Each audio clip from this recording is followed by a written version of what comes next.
What is going on, everybody? Welcome back to NFL Turf Talk here on DSM Media's YouTube channel. Today, we are going over our top 10 tight ends heading into the 2023 season.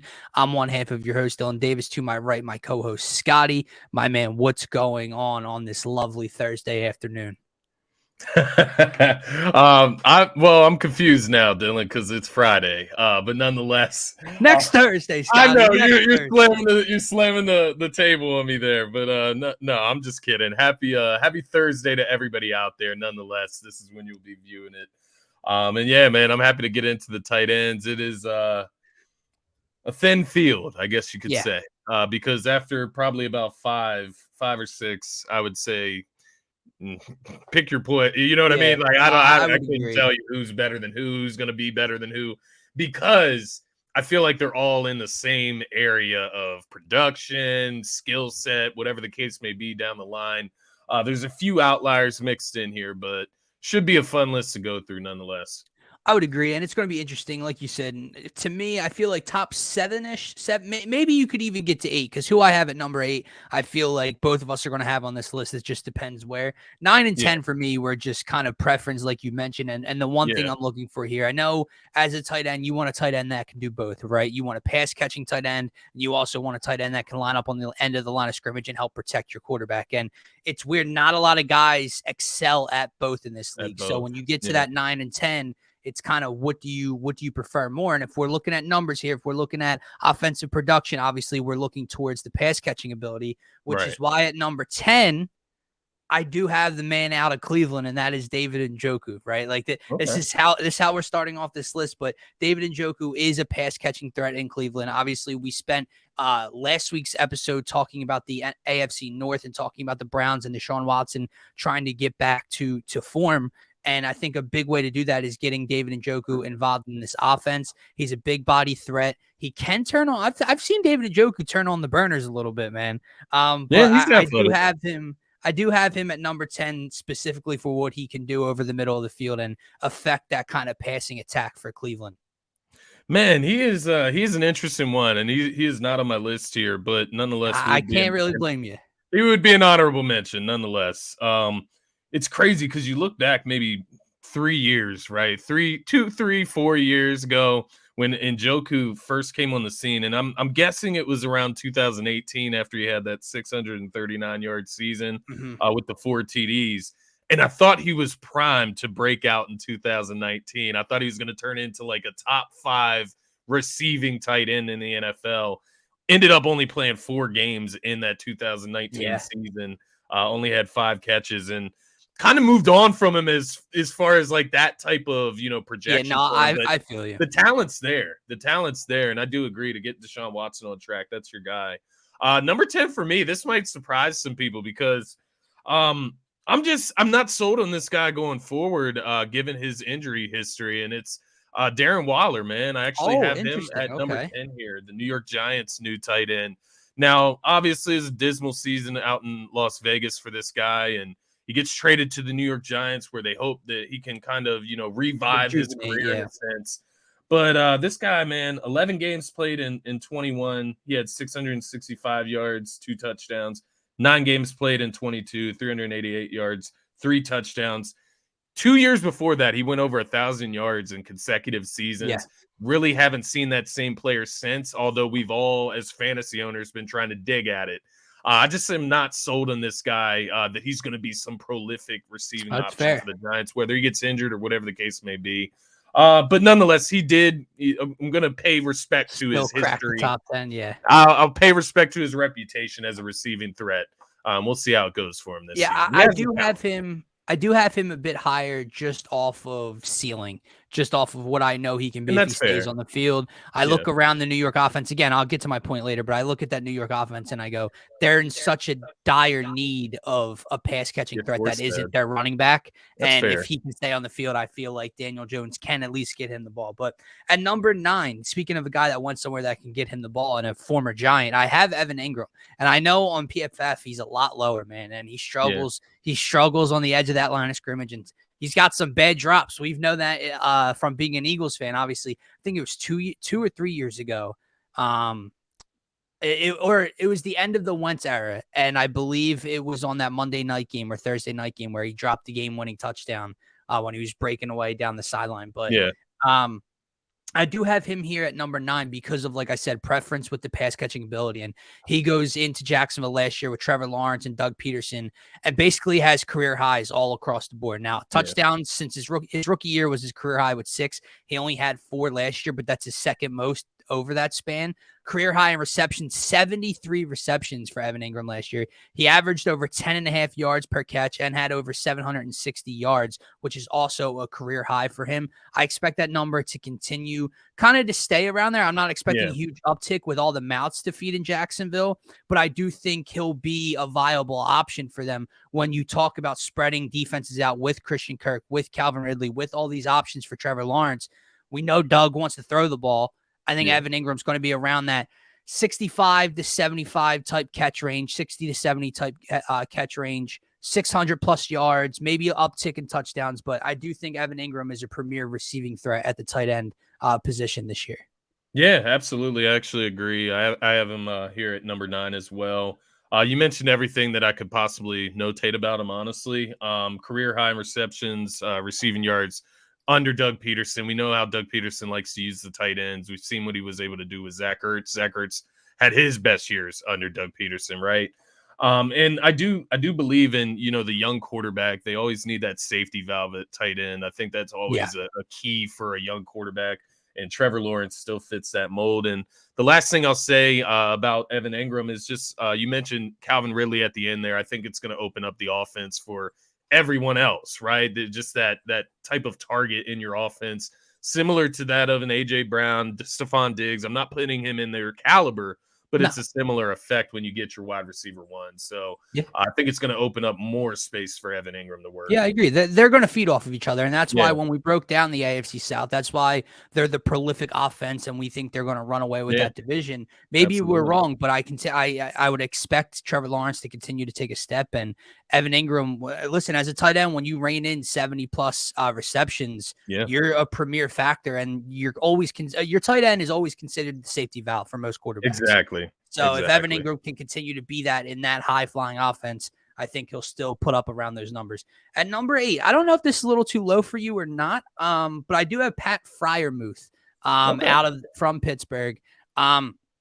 Obviously, touchdowns took a dip from his rookie year. He put up 7 his rookie year, but only 2 last year. Again, we've spoken about Kenny Pickett at length. What do you have, 7 touchdowns or 9 touchdowns last season? So when the quarterback obviously didn't start every game, Mitchell Trubisky played as well. But when your quarterback of the future is only putting up single-digit touchdowns, the tight end's not going to be a premier factor from that point of view. But through his first 2 seasons, he's had 60 and 63 receptions. Last year, he had a huge uptick in yards and yards per catch, 732 yards, over 11.5 yards per reception as well. With a long catch of 57. So he's got a little bit to him that I didn't think of when I first heard the name Pat Freiermuth 2 seasons ago or so. But I have him at number 8. Very, very dependent on quarterback play for me though this year. Yeah, no, I think that's more than fair. It's actually where I originally had Pat Freiermuth. I ended up moving him up 1 spot, so precursor. He's number 7, but a little teaser. Number 8 for me is going to be Dalton Schultz, and that's actually who I had up in that number 7 spot, and then switched them. Just because of the simple fact, I think Freiermuth, he's younger, he's going to get better. And Dalton Schultz, it's not that he's old, but he's kind of in that stage where he is what he is. Is he going to be better outside of Dallas and Houston with a rookie quarterback? That's to be seen. There's less options there, though. I left them off my list for that reason specifically. Yeah. So the reason I actually have him here at number 8 is just because of the rookie quarterback effect, like we just discussed. Safety valve. If anything, he's going to just look at him and just throw it to him, even if he's not open, right? So I think he's going to get a lot of targets in Houston. But with that being said, there could be a downside there with not playing with Dak Prescott and the pass-happy Cowboys team. So I wanted to throw a little bit of respect to him now that he's out of Dallas and give him some props as a top 10 tight end here. Last season wasn't his greatest, right? He missed 2 games, it looks like. Had out of his last 3 seasons, his lowest output.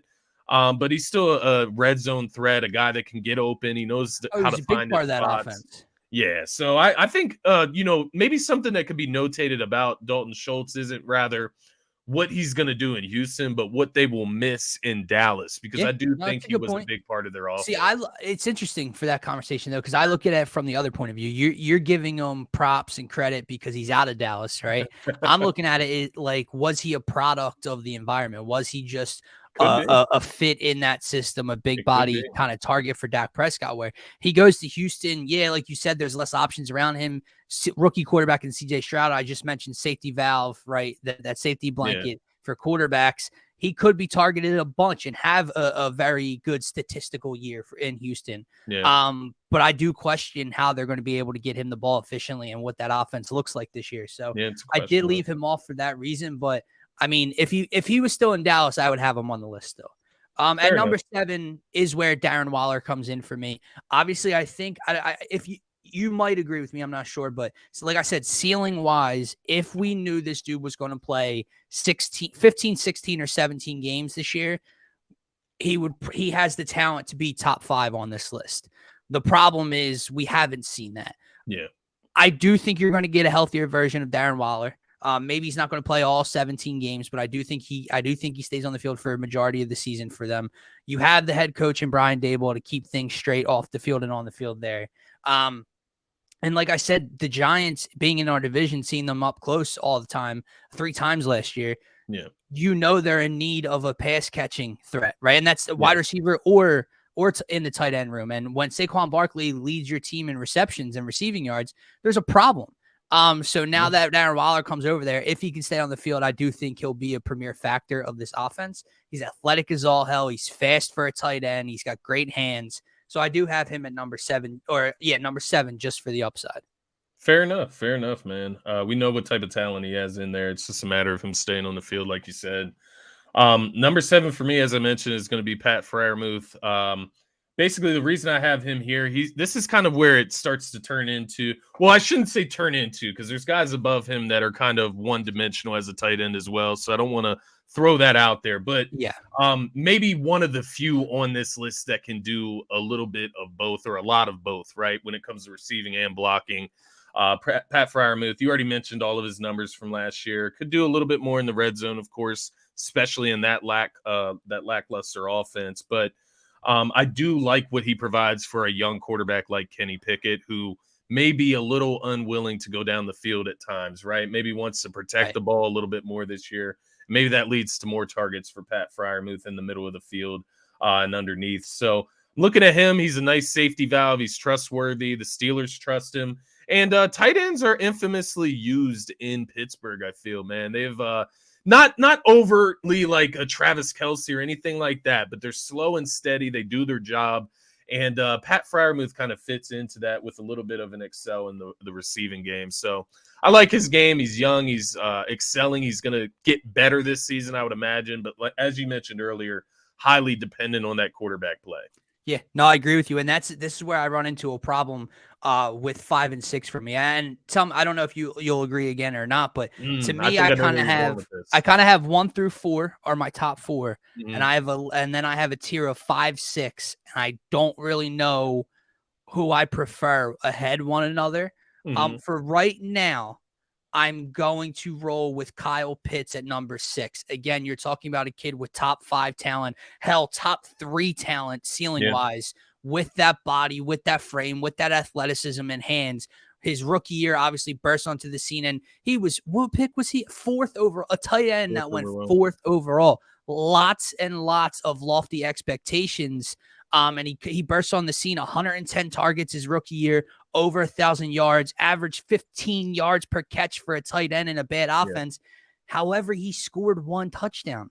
Last year, he missed 7 games. He only played 10 games, 28 receptions, under 400 yards, and only 2 touchdowns. So don't get me wrong. I get the athleticism. I see why he has star written all over him. And he's a product of a bad environment. He's a product of poor quarterback play, right? And lack of talent around him. But 3 touchdowns in 27 games. it's not cutting it for me right now for the guy that I have slightly ahead of him. So for right now, Kyle Pitts is number 6 for me with the upside of cracking that top 4 or 5. Fair enough. Fair enough. I went with TJ Hawkinson here at number Yeah. 6. Ultimately, as you mentioned, if you were to go by production from last year, no. I mean, I couldn't be able to put Kyle Pitts over TJ Hawkinson.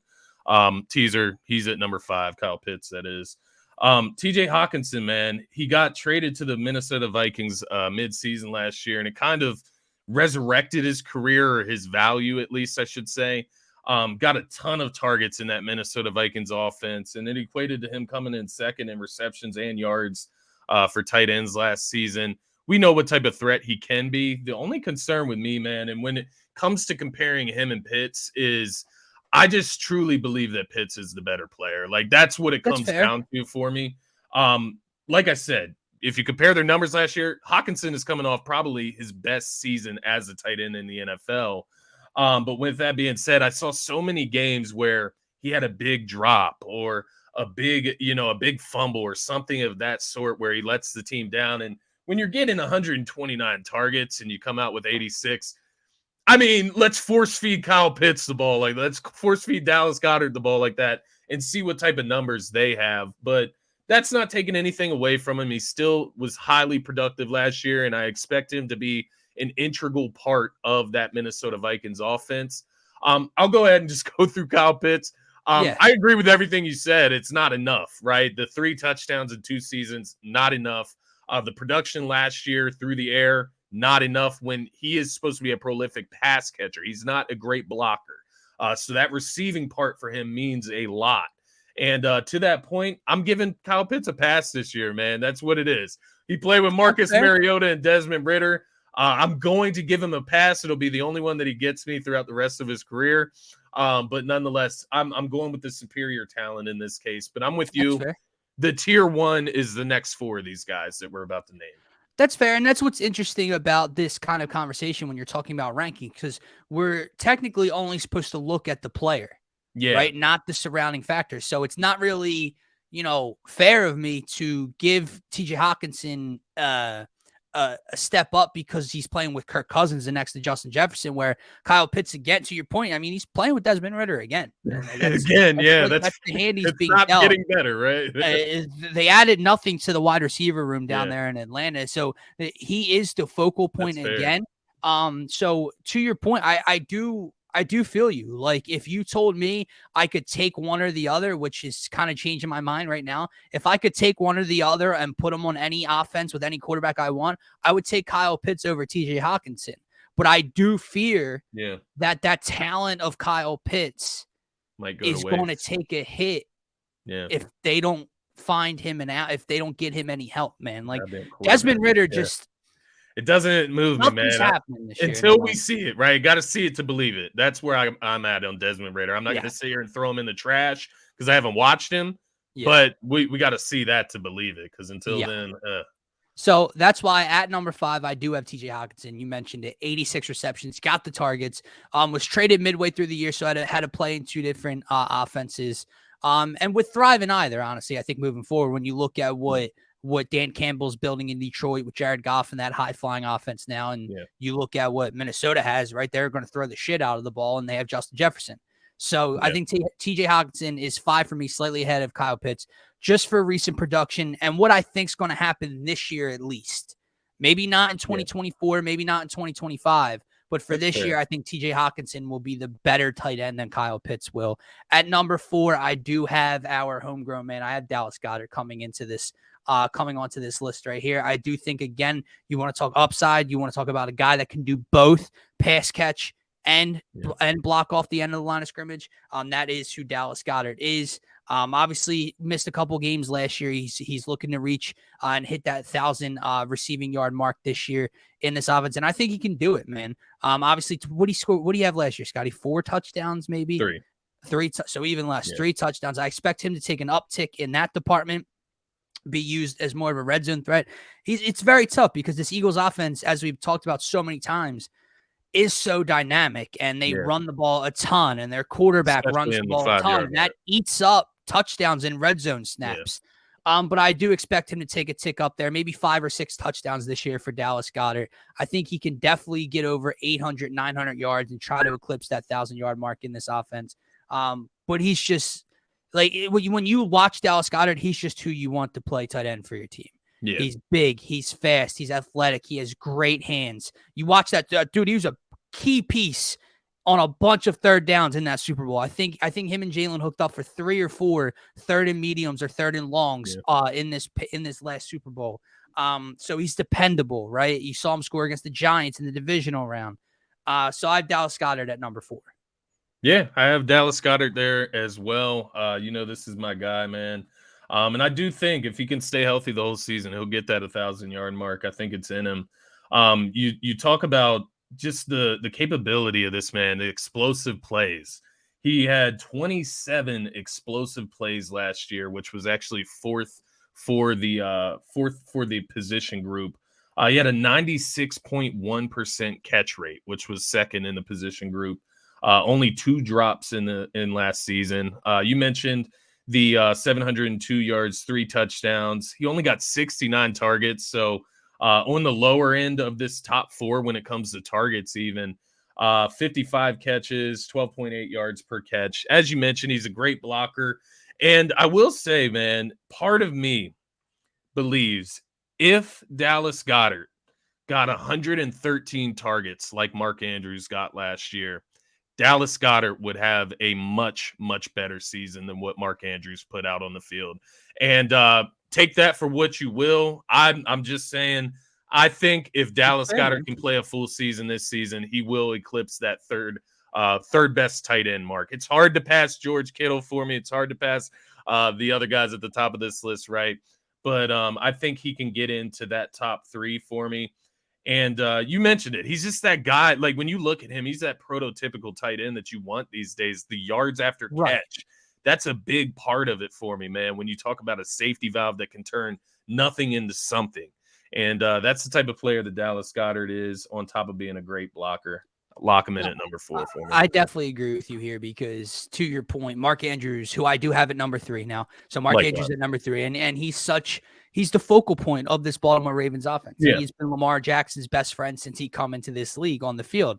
So it just makes you wonder if that was Dallas Goedert. If Dallas Goedert was the focal point of an offense, the way that Mark Andrews was, could he even have greater success than we've seen from Mark Andrews? Makes me wonder. Lamar and Mark Andrews were banged up last year, but he still had 73 receptions with backup quarterback play and had a pretty good year. But the year before that, went over 1,300 yards, over 105 receptions. Season. I mean, he's a monster, man. I mean, he has 34 touchdowns since coming into the league. He's got over 4,300 yards.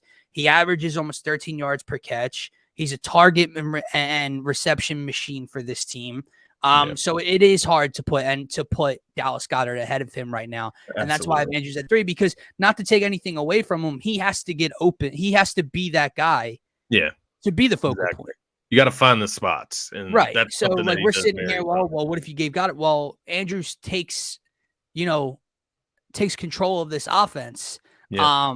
So yeah, I have him at number 3 for clear reasons, because like you said, I don't think anybody's jumping 1 and 2 right now. Yeah, exactly. And I have Andrews at number 3 as well here. You already mentioned all the stats. Obviously the season from 2021 was amazing. And he has those capabilities. The big detractor for me with Mark Andrews, and let's go ahead and give out the rest of the list, right? It's Travis Kelce at number 1, George Kittle at number 2 here for both of us, it seems like. The reason Mark Andrews doesn't get past George Kittle for me is, one, similar thing that I said about Goddard. Imagine if George Kittle gets 113 targets, what he could do with the rock in his hands. But on top of that, it's the yards after catch, man. He can get open, but that man cannot do anything after he catches the ball. 3.6 yards after catch, only 3 missed tackles last year for a guy as big as him. That's weird to me, honestly. I don't know if that's an outlier as far as his career or whatnot. But that is a disgusting stat. Nonetheless, as you mentioned, we got to give him credit for being able to get open, being that safety valve for Lamar Jackson and those backup quarterbacks last season. And I think the targets are still going to be there for him, even with the revamped wide receiving core in Baltimore. You can make the argument it makes his life 1,000 times easier. And if he's as talented as we think of being a top 3 tight end, he's going to make more of those opportunities. So Maybe yeah, more maybe he doesn't efficient. have 106 receptions, but maybe he has 87 for 1,200 yards and 10 Yeah, touchdowns again because of what's yeah. around him. But I agree with you. And Obviously, saying that about Goddard, I did want to point out because I know you yeah, said, about giving Andrews his credit. Saying that about Goddard isn't to bring Andrews down. It's more or less to raise Goddard up because I feel like Goddard doesn't get the recognition that these top three other tight ends get. And I just wanted to give him that credit. But to your point, this would be Goddard having an electric season in order to overhaul and overtake Mark Andrews, right? And if Mark Andrews comes out of the season with a season like 2021, Dallas right. Goddard isn't overtaking him. So just to be fair to Andrews, I wanted to point that out. I agree with you, man. And we can cut this quick. Do we even need to say The two anything? is George Kittle. One, I mean, come on, no one's overtaking this dude for the foreseeable future. And to be honest with you, he's going to go down. He's already a Hall of Famer if he ended his career today.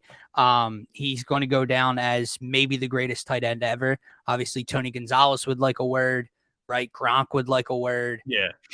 There's a Well, couple that's what I guys. wanted to ask you. I wanted to ask you that question because we don't need to say too much about these guys. I mean, Kittle speaks for himself. His resume's there. If Right. you have Andrews over Kittle, I wanted to say that's perfectly fine as Yeah. well. But I I'm just going to think take Kittle's Kittle still for been my able to preference. produce with poor quarterback play. Like Yeah, Kittle's fair. that big play threat with the likes of Brock Purdy and Trey Lance and whatever other mess has been kind of run. Jimmy Garoppolo, right? And it's that factor of being able to turn nothing into something once again. And I use that with Dallas Goedert. Same thing with Travis Kelce. George Kittle, man, 30 missed tackles over the last two Yeah, I seasons. mean, you want to talk about a yak monster. Tank. But yeah, so what were you going to ask me about Kelce? Well, yeah, I wanted to ask you about Kelce because it's a no-brainer. He's the number one tight end in this day and age, but let alone the entire history of the NFL. Who are you taking? Are you taking Travis Kelce or Rob Gronkowski in their prime? Which one are you taking as your tight end one? Man, that is a tough question. Both have played with quarterbacks. Like you have one played with the GOAT and one played with a guy that's trying to make an argument that to catch the GOAT one day, right? So and I don't have an answer, by the way. I'm not sitting here speculating on what you're going to say. Man. I don't have an answer for you. So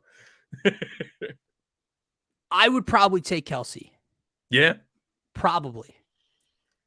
It's just a recency bias could play a major factor in this because it's not long ago, but I mean, you're talking what, 2018, 2017 Gronk, right? Maybe 2016, like that area. Yeah. Prime Gronk was the problem. Like Prime Gronk was one of the freakiest athletes, tight ends to ever touch the field. I just looked up Gronk's numbers, right? So 2011 was actually like his best year statistically, at least. So he had 1,327 receiving yards, 17 touchdowns. It was that long ago? Yeah, 2011. It was his second season in the NFL, man. Now, mind you, he eclipsed 1,000 yards 3 other times in his career, but that was the best one production-wise.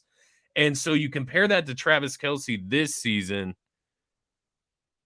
Travis Kelce, 110 receptions, 1,338 yards. So he had more yards, 5 less touchdowns, though. So I don't even know if this is Kelce's best year that he's coming off of. 17 touchdowns. 17 hold on. I just want to pull up both numbers before we wrap this up. We're not going to, drag on this show with this, but it is we are talking tight ends. So why not? Man, Travis Kelce. I just looked at his number. I'm not sure that it's close, dude. Like, what? 1, 2, 3, 4, 5, 6, 7 straight seasons over 1,000 yards. All right. I mean, the touchdowns do matter, but Gronk has 92 touchdowns, but I mean, he played 11 years in the league. Kelce's going this 1, 2, 3, 4, 5, 6, 7, 8, 10 touchdowns. I mean, Kelce's going on 10, so it's only about a year off, and I don't think Kelce's, getting almost 20 touchdowns this year in the regular season. And it's interesting because both guys did it when it mattered most as well, right? Who's the better blocker? That would be a question. Gronk's probably the better blocker. But here's the thing, like Gronk's one ring. Gronk has a 2 rings with Tom or 3 rings with Tom, whatever the hell Something it like is. that, yeah. But Kelsey's now got 2, and he's broken how many records in the postseason already? Who, Kelce or? Yeah, Kelce. Yeah, I'm not sure on that. I was just looking at Croc's numbers again. This is tough, man. I don't know. I would probably take Kelce, but I mean, you're talking about maybe the top 2. I like Tony Gonzalez with like a word, right? But that Right. are those the 3? Would those be the 3? Gonzalez, Antonio Gronk, Kelce. Gates. Antonio Gates Is was a he in that monster, but caliber? I don't know. Shannon Sharp, I don't know what he Shannon and Sharp, Kellen Winslow Sr. But that's Antonio. going back. Like I'm acting like I know about him. I don't know that Right. much about I him. remember Kellen Winslow Jr. Yeah, I remember he was nice too. He just didn't live up to like his dad. I mean, His dad Scotty, bro, status. Scotty. What's up? And so, I mean, he did play 15 years in the league, though. So that's just where it gets, he's what, 6 years over what Kelsey's been doing. But Antonio Gates went for almost 12,000 yards and 116 touchdowns. So he's up there at least. I mean, like, yeah. he's in the But I mean, when you look at the fact that Kelce in year 10 or 11, he's going to break Antonio Gates receiving yards. He's not anywhere near his touchdowns yet, but receiving yards he could break by next year. Is it Tony Gonzalez? I mean, this dude has 15,000 receiving yards, 111 touchdowns, 1,325 receptions. I mean, my God. I think so. I do think Tony Gonzalez. I mean, and you're talking like my childhood, right? Like, yeah. I mean, well, early childhood, but let's see, when did he come in the league? I mean, yeah, I mean, prime Tony Gonzalez was when I was getting into football, right? And then he still went on to Atlanta and had many, many good years in Atlanta. Not what he was in Kansas City, but still very, very productive with the Falcons. So, I mean, Tony Gonzalez is probably the greatest to ever do it. 17 seasons, so yeah. That's good company nonetheless for Travis Kelce. It was good to man. look all that up, and now we know for next year when we do our rankings if we want to dig into that. But no doubt, nonetheless, man, shout out to Travis for running the group. Absolutely. That is going to wrap up our top 10 tight ends heading into the 2023 season. Don't forget, subscribe to that DSM Turf Talk YouTube channel. Have a great rest.